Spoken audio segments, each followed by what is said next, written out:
John Chapman was a boy who had a compassionate heart. He was very aware of everybody's feelings and wanted to make the best of things. He was also a rascal. He could do all kind of little mischievous things, but never anything malicious. Well, the first story was when he was 5 years old on his first school trip. They had I don't know whether they went to Sturbridge Village or a little Indian museum, but I had given him $2 and said, you can use it to buy a snack, a treat, some candy or whatever, or a little knick-knack. So at the end of the day, when he comes back from school, he has this little bag and he comes up to me, here, Mommy. And I opened it up, and lo and behold, this was in it. He spent the money on his mom, not himself. And how many 5-year-olds would do that when you could buy candy or whatever? So this is my treasure. It's priceless. Right from the beginning, he wanted to go and be a combat controller.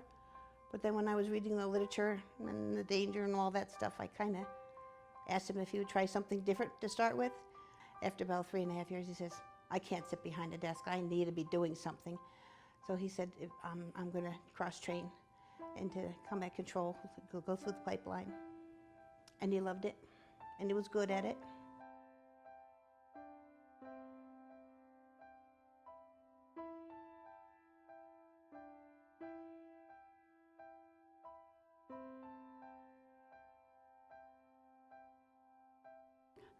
We usually made chicken soup that day, so my husband had already gone to bed, and I was taking the bones out of the chicken, so it would just have soup without bones.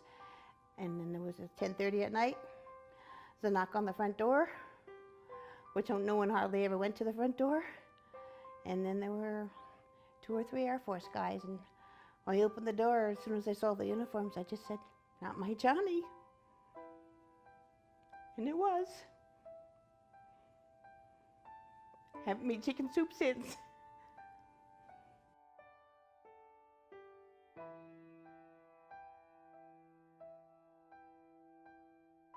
It was surreal. It was like I was in a dream. Like, it was nothing I ever experienced or even thought I'd ever experience.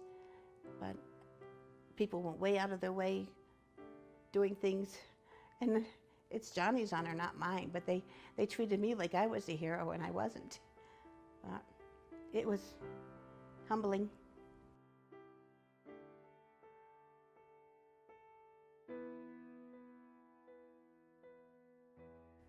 It's a title nobody wants. I remember one of the first years after Johnny was killed, our hometown had a Memorial Day parade. And I was riding in a car that said Gold Star Mother, and someone from the crowd shouted out, "Oh, I love your title." And I just looked over and I said, "It's not one you want." She didn't have a clue what it meant. And even to this day, a lot of people don't have a clue what a Gold Star family is. I think they need to know that there are young men and women who are putting their lives on the line, and they should be remembered.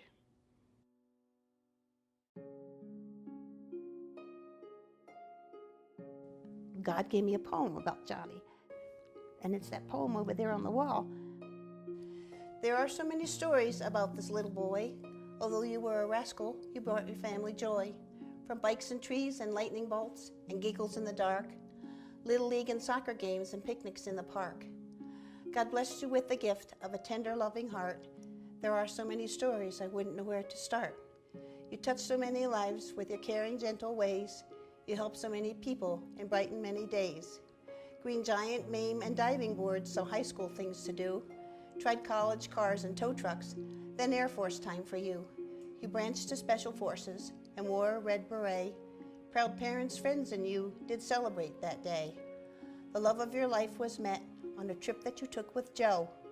You made her a wife, then mother, and your family began to grow. A dog, little girls, and Barbie dolls, and splashing in the pool. You loved your cutie patooties, your heart they soon did rule. You went to war for freedom, and there you gave your life. You leave behind your treasures, your daughters and your wife. These precious 3 live on as special parts of you. We'll love them and protect them as we know you would do. Scrapbooks and snapshots, homemade movies too, help to keep the memories that we have of you. Scrapbooks, excuse me. and the snapshots they will have to do until the day will come again when we can be with you.